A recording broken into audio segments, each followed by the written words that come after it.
They didn't even let her finish her coffee.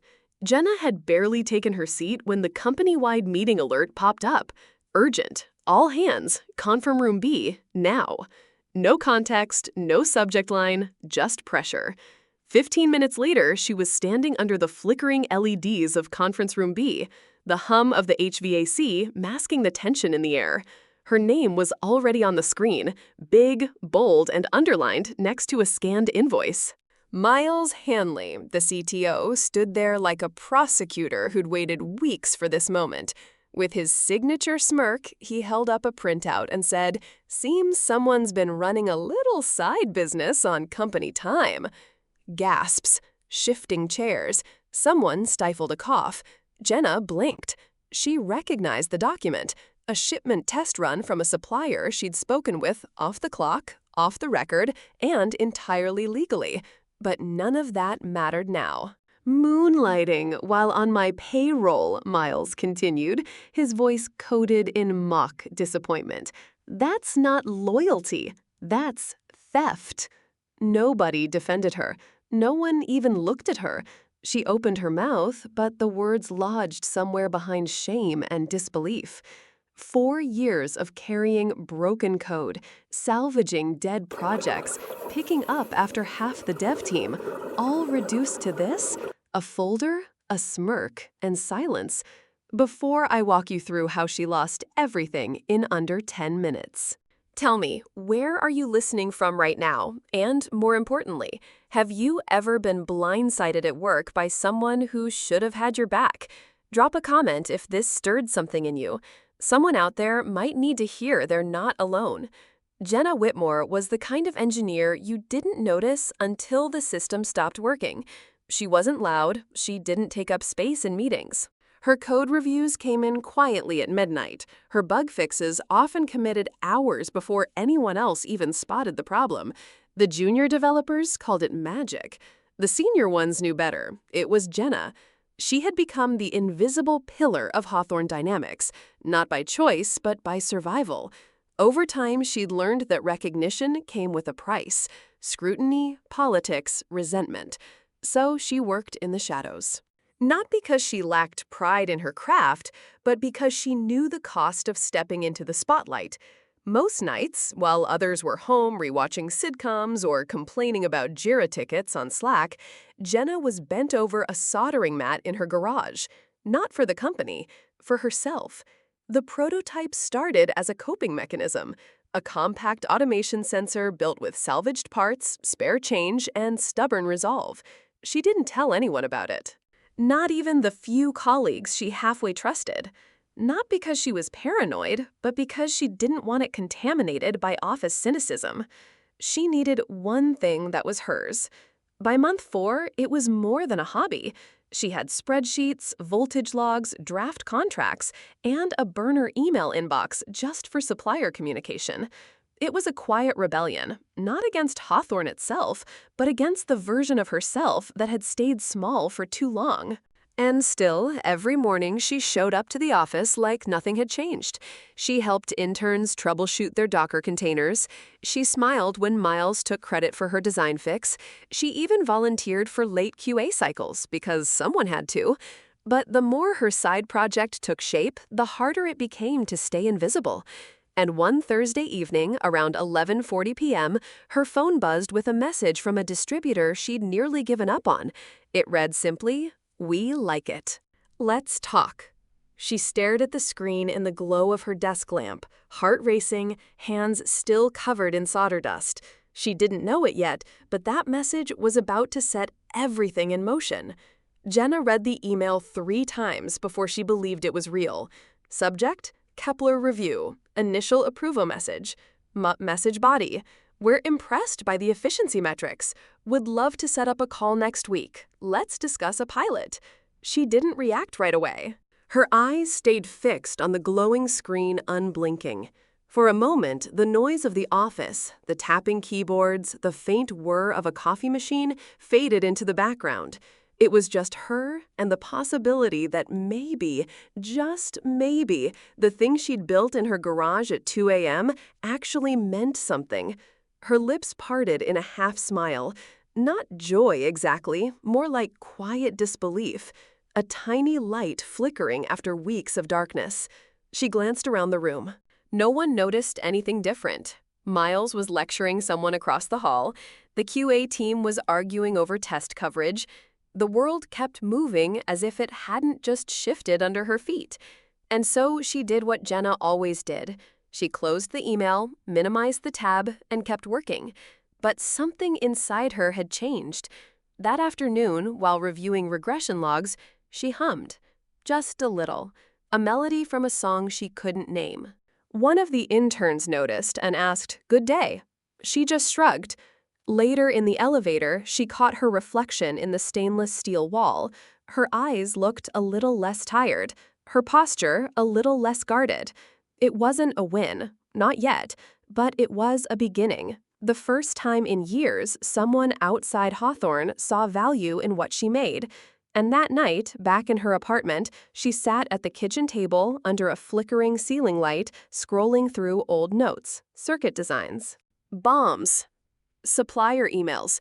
She didn't feel tired. She felt curious, energized.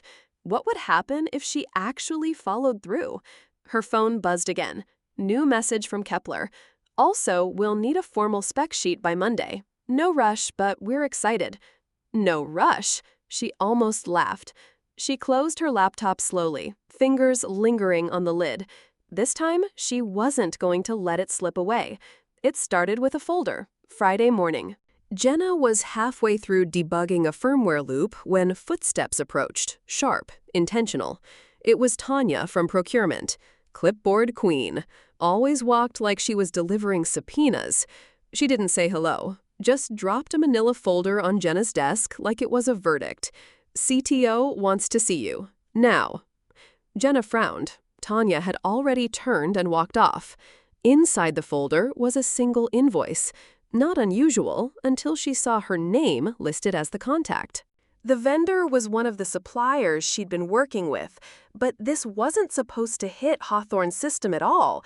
It was a test shipment routed through a shared distribution network, low priority, not linked to any internal project.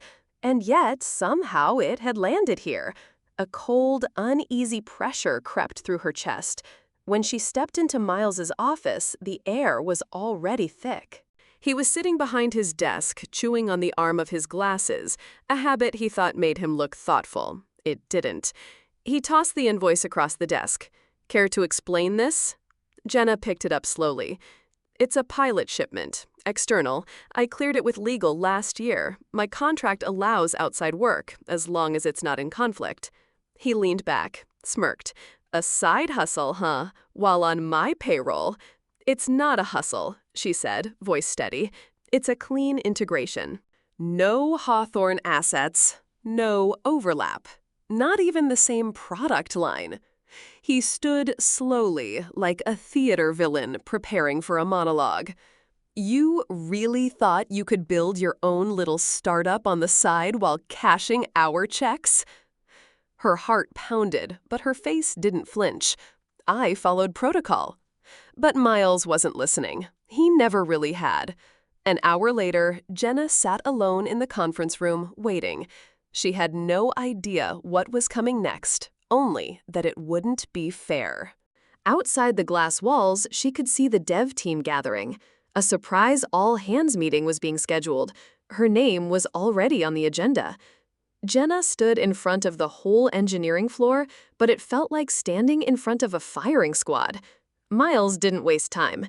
He walked into the conference room with a practiced swagger and dropped the printed invoice onto the table like a piece of damning evidence.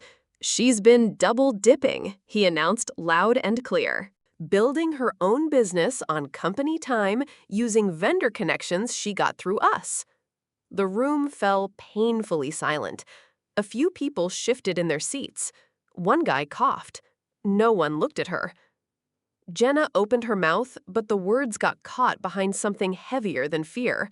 She wanted to shout, "I saved this company's automation rollout last quarter. I patched the firmware bug no one else even understood. I stayed here when everyone else logged off." But she didn't say any of it. Because it didn't matter. Miles wasn't looking for answers. He was performing. And everyone else was just an audience too afraid to blink. By 3 p.m., HR had her sign the termination form, effective immediately.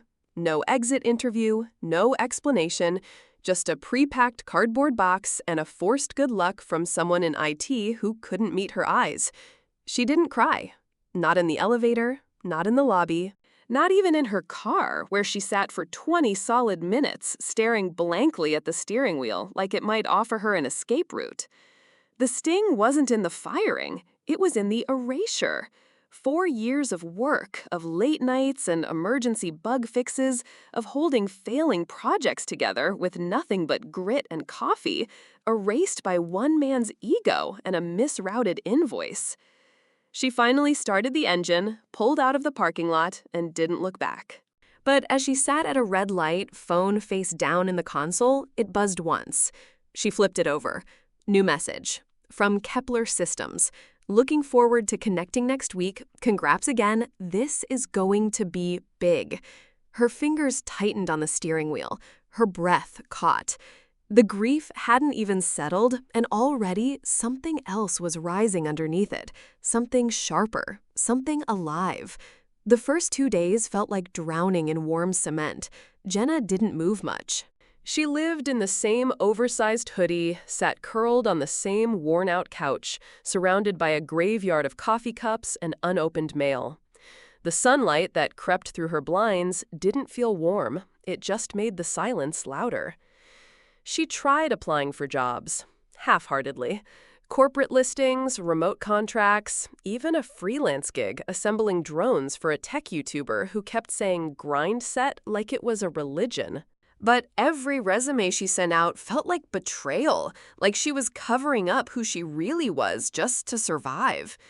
By Sunday night, the burnout cracked, not with tears, with cheese. Her toaster had shorted out again, and she stood in the kitchen scraping half-melted cheddar off a paper plate using a fork with one bent tine. Her stomach growled, her eye twitched, then she laughed. Not a soft chuckle, a full, cracked, mascara-streaked cackle that echoed down the hallway like thunder in an empty house. And in that laugh came something else, clarity.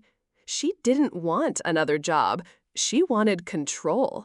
Not revenge with fireworks and slow claps, just the kind that comes with never having to ask for permission again, the kind that makes someone like Miles irrelevant. So at 1:17 a.m., Jenna got up, wiped the cheese off her hands, and opened her laptop.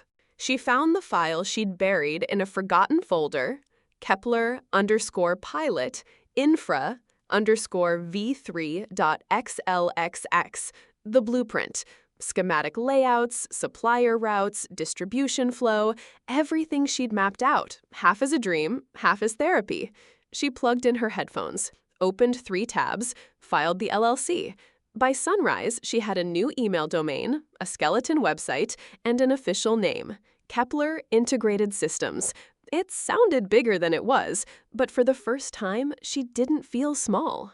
Later that day, she made a call. Mitch, the sales rep from Kepler. When he picked up, she didn't sugarcoat it. "I got fired," she said. There was a pause. Then he replied, "Well, damn, you still want in?" Jenna looked around her tiny apartment at the cracked tiles and burned-out bulb above the fridge. She took a breath. "Yeah," she said, "I'm in." The garage was never meant to be an office. Technically, it wasn't even meant to be a garage, just a slanted concrete box barely wide enough to fit her old Corolla. But by week 2, Jenna had transformed it into something else entirely. Power strips hung like ivy across the walls. Foldable tables shook under the weight of labeled bins. Resistors, thermal glue, please don't touch. A cracked whiteboard leaned in the corner, already filled with supply chain diagrams and shipping windows drawn in green marker. The overhead light buzzed. The floor was always a little dusty, but it worked. Jenna didn't sleep much, 4 hours a night max. She'd wake up with a screwdriver mark on her arm and solder crumbs in her hair, chug coffee from a mason jar, and dive back in. It wasn't just building anymore, it was mapping. She spent hours tracing component dependencies, color-coding procurement lines, pulling public vendor data from forums and PDFs most engineers didn't even know existed. And what she found made her blink. Hawthorne's entire embedded automation line, the very one Miles once mocked her for working on, depended on just 3 vendor routes. 2 of them were now being rerouted through Kepler's distribution network. The third, already on her shortlist. It wasn't sabotage, it was alignment. Quiet, lawful, razor-sharp alignment. All she had to do was close the loop, add her name to the right tags, adjust the routing metadata, and the pipeline would belong to her. Not with a bang. Not with lawsuits. Just paper. Quiet paper. By Thursday, she had her first official order. A small robotics startup needed 30 units. It wouldn't pay the rent, but it was signed under her name. Jenna Whitmore, CEO. Printed in bold black font. She stood in her garage, holding the shipping label, letting the moment soak through her fingers. Then her inbox pinged. New message. Subject, Procurement Streamlining Q2 Initiative from Hawthorne Operations. She opened it slowly, eyes scanning every line. And then she smiled, just a little, because without realizing it, Miles had just handed her the final needle, and she was about to stitch the whole network shut. The collapse didn't start with alarms. It started with a delay. Monday morning, 9:13 a.m. A procurement coordinator at Hawthorne Dynamics refreshed a tracking page for a shipment of sensor modules, the same order that always arrived on time. Except this time, the status read, pending confirmation, routing in progress. By noon, 3 more orders were flagged. Not canceled, not blocked, just delayed. Quietly, invisibly, like someone had loosened a screw and walked away. Miles didn't notice at first. He was too busy prepping for a quarterly investor meeting. Words like synergy and scalability bounced around his whiteboard like they meant something.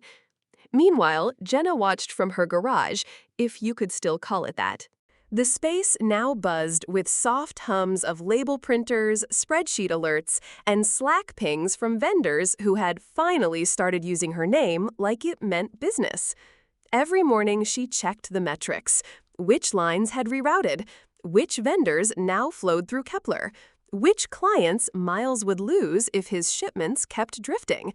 She didn't block anything. She didn't need to. The system was doing the work for her. Hawthorne had never built with redundancy in mind. They just assumed everything would always work. But the flow had shifted, and Jenna was now standing at the valve. That afternoon, she got a message from someone she hadn't heard from in months, Naya, one of her old teammates. Hey, I know things ended weird, but we're kind of drowning here. Ops is panicking over fulfillment lags, and no one knows what's going on. Miles is yelling. I think Gabe might quit. Just wanted you to know. Jenna read the message in silence. Her coffee had gone cold. She didn't reply. Not yet. Later that night, she packed a rush order for a tiny startup in New Mexico robotics for agricultural drones. She included a hand-labeled pin-out diagram and a smiley face, because unlike Hawthorne, they'd said thank you. Her phone buzzed again. This time, a subject line caught her eye. Urgent escalation request, fulfillment partner Kepler Integrated Systems. And just like that, the siege was no longer silent. It came at 6:42 a.m. On a Tuesday, Jenna was sitting at her garage desk sipping lukewarm coffee, reviewing voltage logs when her phone rang. Unknown number, Texas area code. She didn't answer. Let it ring until voicemail picked up. 30 seconds later, a new message appeared. She played it. Hey, it's Naya, from your old team. Look, I know things ended messy, but we're falling apart over here. Firmware's crashing, fulfillment's a nightmare, and Miles is losing it. I think Gabe already walked. I'm sorry for how it all went down. You didn't deserve that. Jenna closed her eyes. There was a time when that apology would have cracked something open inside her. But now, all it did was tighten the focus. She'd warned them. She'd flagged the firmware issue 3 weeks before being fired. Miles told her it was not a priority. And now they were choking on their own negligence. Her phone rang again. This time the number was tagged Hawthorne Ops Line. She picked it up. Didn't speak. On the other end, silence. Then Jenna. It's Miles. The voice that once made her stomach clench now just sounded tired. I need to talk to your logistics team, he said. We're experiencing delays, and I've just been informed all routing's been shifted to your entity. I'm willing to… She cut in. Calm. Surgical. All fulfillment now routes exclusively through Kepler Integrated Systems, she said. That includes inventory priority client tier structuring and delivery scheduling. A pause. Breathing. You can't just lock us out. You signed off on the supplier consolidation memo. Clause 12.4 allows for fulfillment transition without prior notice. You're serious? I'm methodical, she said, and we reserve the right to refuse service to clients who terminate in bad faith. Another silence, but heavier now. Jenna didn't gloat, didn't hang up. She let the words settle. Let him feel them. And then a soft click. No screaming, no threats, just the kind of silence that makes a man realize he's not the one in control anymore. Her inbox buzzed again. New message, investor call, emergency meeting scheduled. She didn't even open it. She just smiled. The kind of smile that says, now, let's see what you do when the lights go out.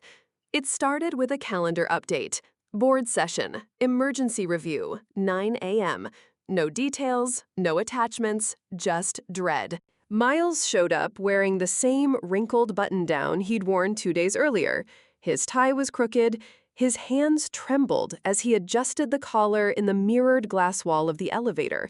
He practiced lines under his breath, words like temporary disruption, external rerouting, non-critical vendor gap, but none of them landed right. The meeting lasted 12 minutes. No yelling, no finger-pointing, just a few cold sentences from the board chair. You assured us continuity. You assured us exclusivity. You failed on both. And then came the sentence that hollowed him out. Effective immediately, you're relieved of operational duties. No applause, no outburst, just silence, the kind that lingers like smoke after something burns down. Meanwhile, across town, Jenna's garage hummed with steady purpose. Orders continued flowing. Vendors checked in, and one by one, the engineers who once sat silently during her humiliation began to resurface. A DM from Gabe? An email from the UI lead? Even a cautiously worded message from HR. Saw the news. If you're hiring, I'd love to chat. She didn't respond. Not yet.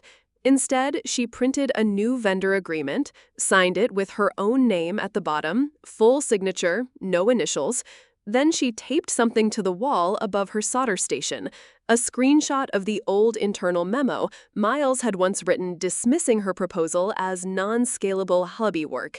Right below it, she stuck a sticky note in bright pink. Funny how hobbies scale when you stop ignoring them. Later that night, while reviewing inventory schedules, her phone buzzed again. A short message, no sender name. He hasn't said a word since your call. Just stares at the wall. You broke him. Jenna stared at the screen. No emotion rose. No thrill. Just breath. Because it wasn't about breaking him. It was about proving she had always been the spine of the system. And now she was the one holding it upright. From the shadows to the foundation. But she wasn't done yet. The new office wasn't fancy. No floor-to-ceiling windows, no glass doors or abstract art, just 4 real walls, shelves lined with labeled bins, a second-hand coffee machine that hissed like it held a grudge, and a clean white desk by the corner. Jenna had picked the spot herself. Tucked away from the main floor, quiet, just close enough to the server room to hear the faint hum of machines working.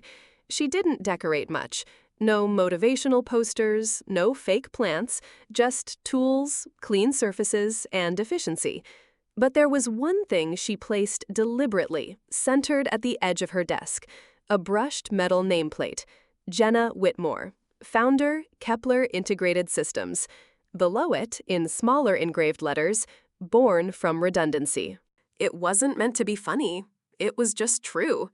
She stared at it for a long moment, thumb tracing the sharp corners. This desk, this space, was hers.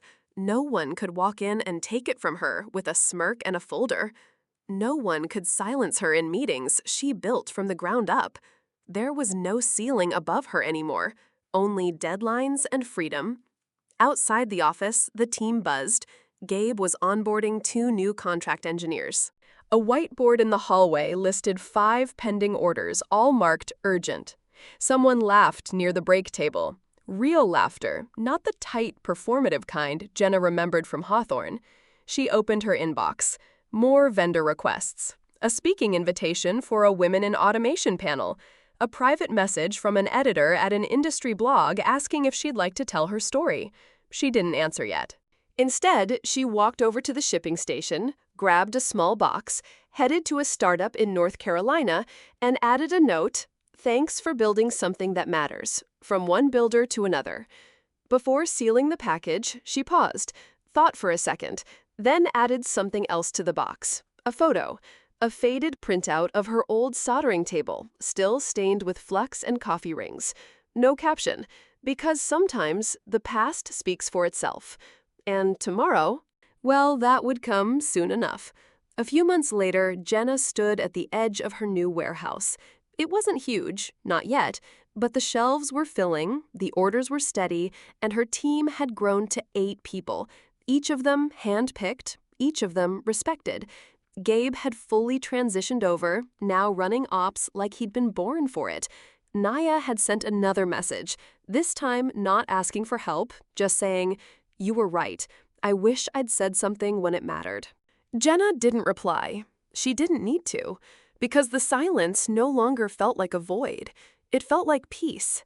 Miles' word had it he took a consulting gig out of state. Quiet exit. No press, no goodbye posts on LinkedIn. Just a man who once ruled the room, now answering to people half his age. But Jenna, she never posted about her comeback, never gloated, never name-dropped.